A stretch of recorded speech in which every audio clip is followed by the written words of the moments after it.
Assalamualaikum warahmatullahi wabarakatuh. Bapak Ibu Dewan Juri yang terhormat, izinkan saya memperkenalkan diri. Nama saya Ariza Izani SPD. Tempat tanggal lahir Ujung Gading 11 Juni 1989. Tepatnya usia saya pada saat ini berada di angka 37 tahun.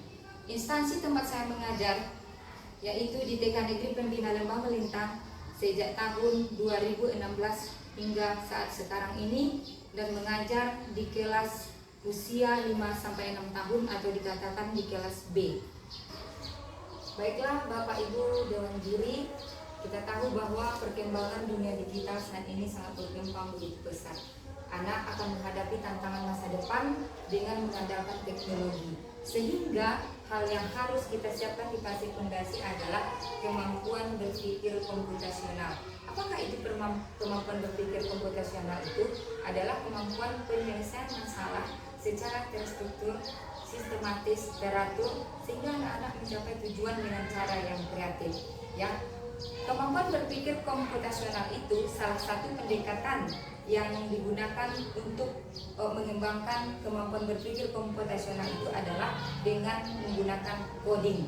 Coding yang sekarang banyak kita temui ada dengan menggunakan digital seperti alat yang diberikan oleh Bapak Presiden kita IFP, atau melalui dunia gadget atau handphone. Di situ sudah banyak coding-coding yang ditemui oleh anak-anak. Namun yang terjadi di TK Pembina khususnya Lembah Melintang, Kecamatan Lembah Melintang, serta umumnya di Pasaman Barat, namun di Kecamatan Lembah Melintang khususnya di TK Negeri Pembina ini masih menghadapi, implementasinya masih menghadapi banyak tantangan.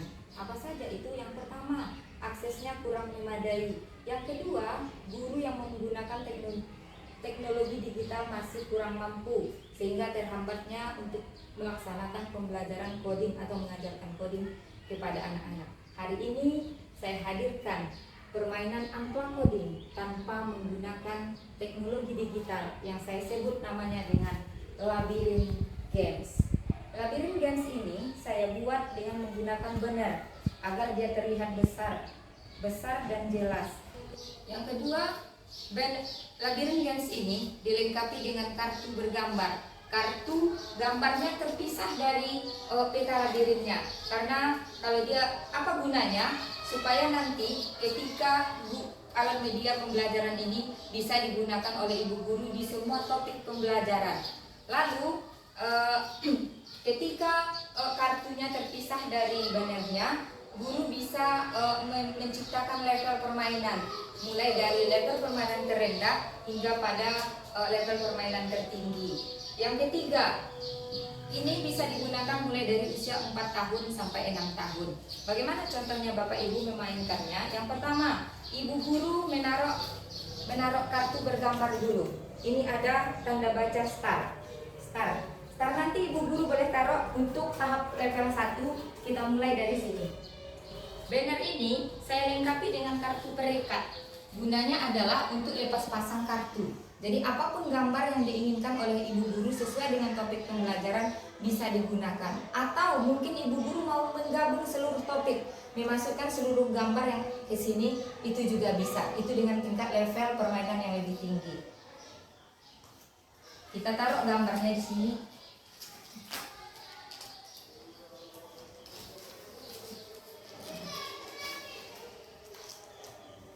Bagaimana cara memainkannya? Yang pertama, bisa menggunakan pointer sebagai penunjuk arah. Yang kedua, kita akan menggunakan kartu instruksi dengan menunjukkan arah, panah ke atas, panah ke bawah, ke kiri, dan ke kanan. Dan nanti teman-teman akan bergabung memainkannya, anak-anak. Yang satu akan menjadi robot, yang lain teman-temannya akan membantu, dan robot akan berjalan sesuai dengan instruksinya. Misalnya, anak dia mau berjalan dari garis start menuju kebun binatang. Kalau menggunakan pointer, anak akan melihat mengatur jalan dari garis start maju, dilihat ke atas, langsung ke sini sampai di kebun binatang. Anak juga bisa menggunakan ke sini dulu, mau ke sini langsung ke atas juga bisa. Ada anak yang satu lagi mau ke sini langsung ke sini. Nah, bisa menggunakan ini. Yang kedua, dengan menggunakan kartu petunjuk arah. Seorang anak dia mau menuju ke wortel. Menuju ke wortel berarti anak itu memilih jalan dari mana yang dia suka. Boleh dari kiri, boleh dari kanan. Dia akan menuju ke wortel. Dia akan menggunakan panah ke kanan, panah ke kanan. Sesuai dengan jumlah kotak yang akan dilewati.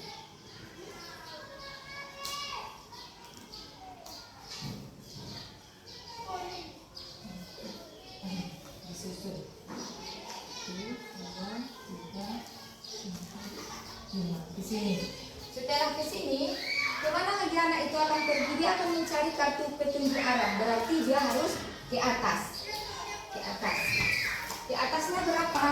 Nanti anak menghitung 1, 2, 3, 4, 5. Panah ke atas, 4, 5.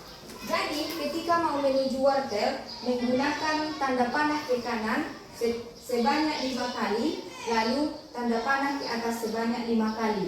Nanti sang robot yang dipandu teman-temannya akan mengikuti arah panah. 1, 2, 3, 4, 5. Setelah ini dia akan mengarah panah ke atas. 1, 2, 3, 4, 5. Dan dia sudah sampai pada wortel yang ingin dituju. Dari permainan media pembelajaran inovasi yang saya ceritakan ini, yaitu labirin games, hal yang dikembangkan dari permainan ini adalah yang pertama, kemampuan untuk membagi-bagi hal yang besar menjadi hal yang kecil dan lebih kompleks. Yaitu misalnya di mana itu letaknya di sini. Yang pertama, anak-anak coba lihat gambar apa saja yang ada pada labirin games kita ini. Di situ nanti anak akan mengidentifikasi. Ada gambar kebun binatang, ada pisang, ada pohon, ada wortel, ada rumah es krim dan balon udara. Di situ anak mengidentifikasi dan membagi bagian menjadi lebih kompleks. Yang kedua, kemampuan abstraksi. Di mana letaknya pada permainan labirin games ini? Kemampuan abstraksi itulah kemampuan melatih fokus anak. Ketika dia ingin mencapai, misalnya dia ingin mencapai ke pohon mangga, pohon naga, dia ingin mencapai ke pohon naga, maka dia akan fokus ke naga dan mengabaikan hal-hal yang ada di sekitarnya. Dia akan langsung fokus ke pohon yang ditujunya. Itu meningkatkan kemampuan abstraksi. Yang ketiga, kemampuan algoritma. Apa itu kemampuan algoritma dari permainan ini? Adalah anak-anak bisa menentukan langkah apa saja yang akan dia tempuh ketika mencapai tujuan pisang yang ingin dia capai. Ketika dia ingin pisang, dia akan bisa menentukan langkah-langkahnya. Misal, kalau mau dari ke pisang, dia menggunakan dari garis start. Berarti 2 langkah ke depan, 1, 2, 1 langkah ke kiri, 1, lalu dia maju ke depan, 1, 2, 3, 4, 5, 6 langkah ke atas. Supaya sampai di pisang dia harus mengambil 1 langkah ke kiri. Itu namanya kemampuan algoritma. Lalu ada pola di dalamnya. Ternyata ketika bermain labirin game ini ada pola, hal-hal yang dilakukan secara berulang-ulang. Seperti ketika mencapai ke rumah, ada digunakan 2 panah ke atas, lalu 2 panah ke kiri, ternyata 2 panah ke atas lagi, nanti bisa 2 panah ke kiri lagi. Begitu. Jadi dengan permainan labirin games ini membuat guru jadi mudah mengajarkan coding kepada anak-anak tanpa harus ribet, tanpa harus akses digital yang begitu rumit, lebih mudah dibawa ke dalam kelas dan anak-anak ikut merasakan secara fisik dan prinsip pembelajaran di PAUD, yaitu bermain seraya belajar, belajar seraya bermain. Dengan hal ini kita bawa ke dalam kelas, anak-anak menjadi senang dan bersemangat ketika mengikuti pelajaran. Pelajaran yang harusnya sulit terasa mudah ketika dilakukan dengan sebuah permainan yang asik dan menyenangkan. Terima kasih Bapak Ibu Dewan Juri. Selamat Hari Pendidikan Nasional 2026 ing ngarso Suntulodo ing Madya Mangunkarso Tutwuri Handayani. Guru hebat Pasaman Barat kuat. Assalamualaikum warahmatullahi wabarakatuh.